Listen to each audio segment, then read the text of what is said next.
चुने में जिस समाज को लोग धर्म में विभाजित कर देते हैं, एक स्वर्ण समाज और खास करके क्षत्रिय कुल से यहाँ पे आशुतोष सिंह जी उपस्थित हैं। इनसे जानते हैं कि आखिर क्यों राजद को चुनने का इन्होंने फैसला क्यों किया। भाई क्षत्रिय है तो धर्म से लगाव होना चाहिए, अब इनको धर्म से लगाव है कि नहीं है तो इन्हीं से जानते हैं। आइए कुछ चर्चा करते हैं। आपका बहुत बहुत स्वागत है। आपका भी बहुत बहुत स्वागत है और आपके मीडिया के थ्रू जितने भी गोरैया-कोठी के जनता देख रहे हैं, हम सबसे आग्रह करेंगे कि हमारे महागठबंधन के राजद से प्रत्याशी हैं भाई अनवारुल उनको आप लोग वोट दें लालटेन पर और उनको विजयी बनाएं। विजयी बनाएंगे तभी जाकर तेजस्वी यादव जी मुख्यमंत्री बनेंगे। नहीं, हम गलत तो नहीं बोल दिया। आपका नाम थोड़ा सा बताइए हमको। आशुतोष कुमार सिंह क्षत्रिय कुल से हैं शायद आप, जितना तक हम समझ पाए हैं, सुन पाए हैं आपको। हम लोग समाजवादी विचारधारा से नहीं कुल जो है वो क्षत्रिय है ना जी। बता रहे हैं, हम लोग समाजवादी विचारधारा को मानने वाले हैं। जब समाजवाद की बात होगी तो उसमें जात की बात नहीं है और ऐसे हम क्षत्रिय हैं। यहाँ पे विपक्ष का कहना है कि हम मिनी पाकिस्तान नहीं बनने देंगे गोरैया-कोठी। एक तरफ राजपूत समाज के काफी ऐसे लोग हैं जो बोल रहे हैं इस बात को, फिर इस बात को दरकिनार रख के आप क्यों मतलब राजद का सपोर्ट समर्थन कर रहे हैं? देखिए, ऐसा नहीं है कि आप अनवारुल हक साहब को वोट दीजिएगा तो पाकिस्तान नहीं।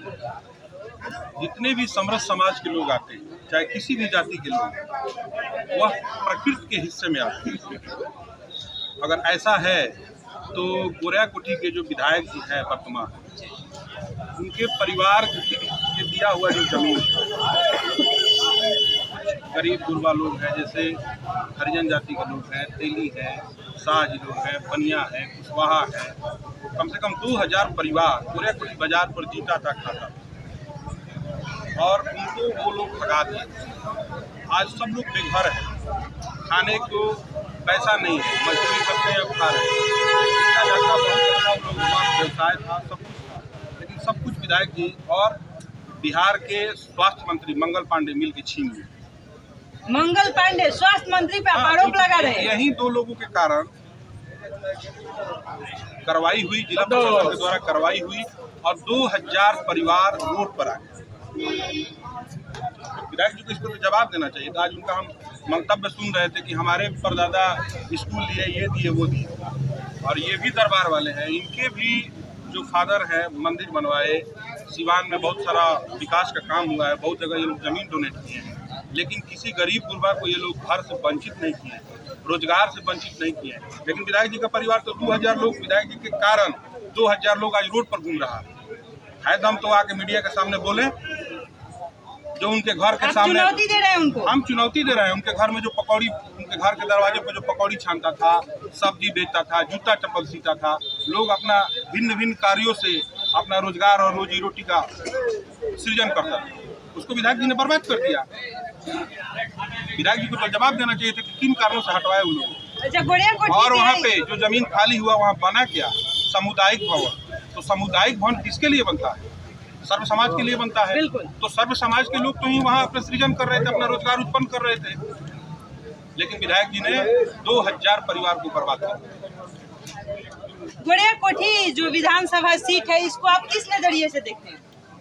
ये गोरैया-कोठी में कहीं विकास हुआ नहीं। विधायक मानते हैं इस बात को कि विकास नहीं हुआ? शिलान्यास तो बहुत दिखने को मिल रहा है। शिलान्यास इधर चुनाव जब उनका नजदीक आ गया और हर जगह से लोग उनका विरोध करने लगे, तो उनको लगा कि कुछ लिपापोती करने के लिए शिलान्यास करना उचित है, तो शिलान्यास कर दिए। अब भगवान जाने वो काम होगा या नहीं होगा। काम तो नहीं होगा, ये तो पक्की बात है। दूसरा जो हम लोगों के प्रत्याशी है अनवारुल हक साहब, ये गरीब गुरबा शोषित वंचित और गोरैया-कोठी के जन जन के विधायक होंगे और निश्चित रूप से हमारे विधायक बनेंगे और अच्छे वोट से जीतेंगे। आपको क्या लगता है, पार्टी बनाम पार्टी लड़ाई है गोरैया-कोठी में या दरबार बनाम दरबार लड़ाई?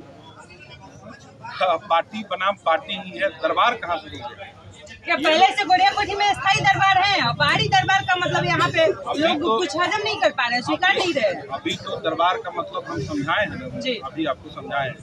दरबारी होते तो इतनी छोटी काम तो नहीं होती उनसे, लेकिन ये लोग दरबार के हैं तो लगभग हमें लगता है कि 2-2.5 एकड़ सीमान में इनके बाबा दादा परदादा ये लोग जमीन दान की है, और ये सत्य बात है, इसमें कहीं कोई झुठला नहीं सकता। तो आपका लेकिन विधायक जी का जो परिवार है वो 2000 गरीब को वहाँ से ये लोग भगाए हैं, और आज भी वो लोग बेघर है और रोड पर। आप मीडिया से हैं, आप गोरियाकोठी में जाइए, वहाँ के जो पकौड़ी छानने वाले हैं, सब्जी बेचने वाले हैं, जूता चप्पल पॉलिश करने वाले हैं, या विभिन्न नाना प्रकार के बिजनेस है, उनसे आप पता करिए कि क्या सच्चाई है क्या झूठ है। आपको पता आपके चल शब्दों का इशारा उनको दरबारी से व्यापारी की तरफ लेके जा रहा है। व्यापारी है ही है, पूरा व्यापार हुआ, जो भी उनका ट्रेंडिंग वगैरह था वो तो व्यापारी ही हुआ है ना। किसी कार्यकर्ता को थोड़ी वो काम दे दिए है कि चलो भाई हमारे लिए तुम 5 महीना काम किए हो, झंडा ढोए हो, तुमको हम 500 मीटर लिख देते हैं, तुम कुछ काम कमा लेते। ऐसा तो कोई कार्यकर्ता को नहीं मिला। सुनने में आता है कार्यकर्ताओं से भी कमीशन लेते हैं। ये बात आप एनडीए में रह चुके हैं, आपको पता होना चाहिए, होगा भी। ये तो सत्य है, ये सत्य है। बिना कमीशन का कहाँ काम है? वो कार्यकर्ता हो या उनके घर परिवार का कोई ट्रेंडिंग जो काम करता हो ठेकेदार, बिना कमीशन का तो काम नहीं होता। इस बात पे आप क्या कहिएगा कि क्या राजपूत समाज अपना विश्वास जताएगा, अपना विश्वास दिखाएगा? देखिए, स्वाभाविक है, राजपूत समाज अब धीरे धीरे और बहुत जोर तोड़ से अनवारुल हक साहब की तरफ अट्रैक्ट हो रहा है, जुड़ रहा है, और अब मन भी बना रहा है कि हम अपना मत अनवारुल हक साहब को देंगे। हम तीनों प्रखंड में घूम रहे हैं और हर जगह जा रहे हैं, हर जगह लोगों से राजपूत समाज से अपील भी कर रहे हैं कि आप लोग अनवारुल हक साहब को मदद करिए और इनको विधायक बनाइए।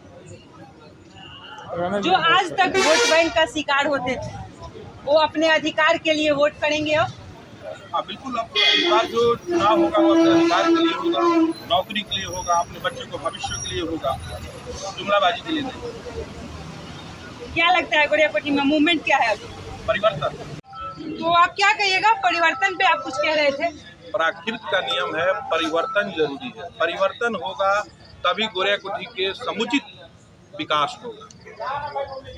जीत पक्की है? निश्चित पक्की है।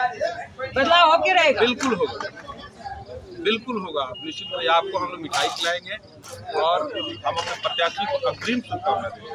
जीत निश्चित। बहुत बहुत धन्यवाद आपको।